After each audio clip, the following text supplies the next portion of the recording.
pour dire qu'il est né dans le porphyre, c'est-à-dire qu'il est né dans la pourpre.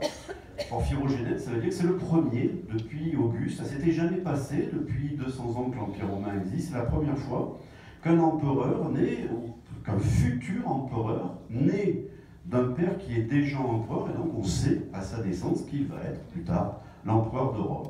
Ça, on le sait parce que si j'ai pas beaucoup de sources écrites, j'en ai suffisamment pour écrire le livre, mais j'ai des compléments, c'est-à-dire que j'ai pas mal d'images, j'ai pas mal de portraits de Commode et toute sa famille, on va les voir. Puis j'ai un numismatique aussi, qui est une science auxiliaire de l'histoire, très, très importante, et les Romains font beaucoup de monnaie.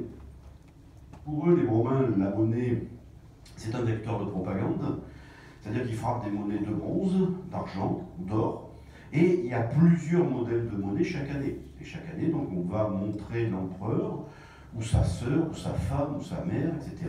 Sur un côté, l'autre côté, côté pile, on va donner des images allégoriques, on va mettre des inscriptions, on peut suivre le parcours des empereurs grâce à ça. C'est pour ça que ça m'a quand même pas mal aidé.